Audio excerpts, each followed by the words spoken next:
Assalamualaikum warahmatullahi wabarakatuh. Hai Bapak Ibu Guru Penggerak, salam bahagia Bapak dan Ibu Guru Penggerak. Kali ini saya Imbarwati SPD dari SMA Negeri 1 Gending, calon guru penggerak angkatan 11 tahun 2024 dari Kabupaten Probolinggo, akan memaparkan tentang modul 1.1J yaitu koneksi antar materi, kesimpulan dan refleksi pemikiran Ki Hajar Dewantara. Adapun poin-poin yang akan dibahas kali ini ada 3. 1. Apa yang Anda percaya tentang murid dan pembelajaran di kelas sebelum Anda mempelajari modul 1.1 ini? 2. Apa yang berubah dari pemikiran dan perilaku Anda setelah mempelajari modul ini?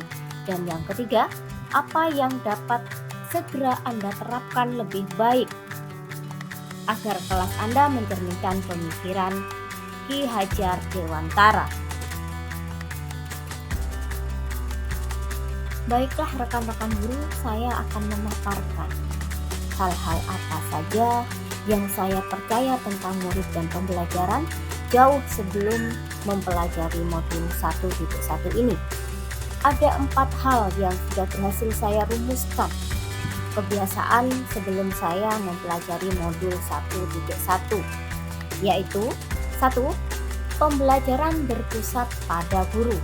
Jadi dalam hal ini guru lebih berperan banyak atau berperan aktif, masih menggunakan metode konvensional seperti ceramah dan pembelajaran berpusat pada guru. 2. Peserta didik diperlakukan sama, tidak berdasarkan karakteristiknya, dan padahal ini tidak dibenarkan. Dan yang ketiga, KKM selalu menjadi tolok ukur ketercapaian pembelajaran. Dan yang keempat, pembelajaran budi pekerti hanya difokuskan pada saat pembelajaran PAI dan PKN dan tidak diintegrasikan dengan pelajaran-pelajaran yang lainnya.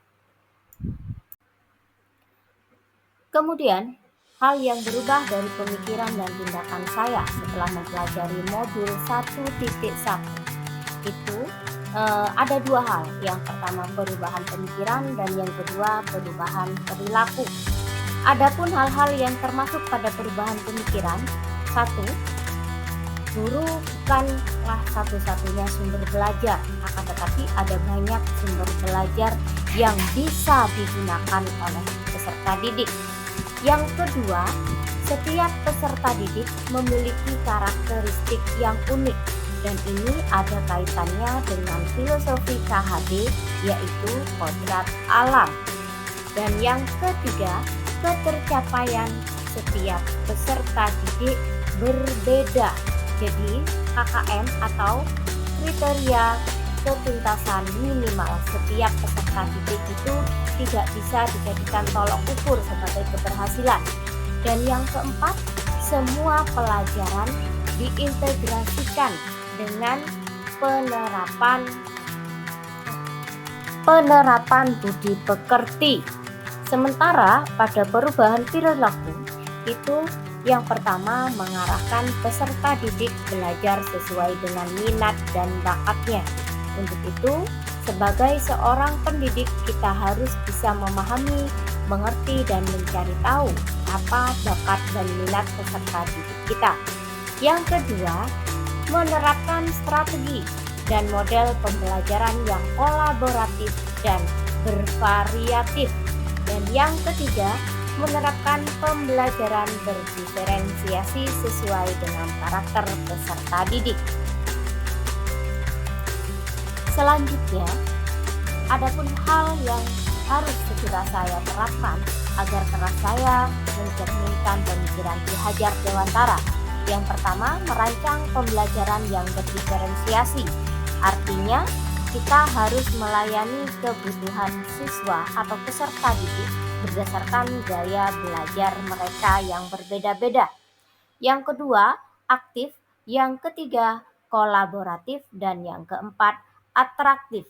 Jadi secara keseluruhan kita harus menciptakan suasana belajar atau suasana pembelajaran yang sangat kondusif dengan adanya komunikasi dua arah, bukan satu arah. Selanjutnya, saya juga harus menjadi guru yang mampu menuntun, memperhatikan kodrat anak, mengutamakan budi pekerti, dan menginspirasi. Menuntun di sini dimaksudkan membimbing ke arah yang lebih benar agar peserta didik menjadi manusia atau individu yang memiliki budi pekerti yang luhur, merdeka yang sebenar-benarnya, bahagia seutuhnya. Berdasarkan 3 pertanyaan tadi, maka saya dapat menarik benang merah. Bagaimana dasar pemikiran Ki Hajar Dewantara? Menurut Ki Hajar Dewantara, pendidikan adalah menuntun, bukan menuntut. Menyesuaikan dengan kodrat anak. Ini yang berkaitan dengan kodrat alam dari anak. Memerdekakan anak lahir dan batinnya. Pembelajaran juga dilakukan berpihak pada anak atau berpihak pada murid. Bukan tabula rasa dan pendidikan budi pekerti.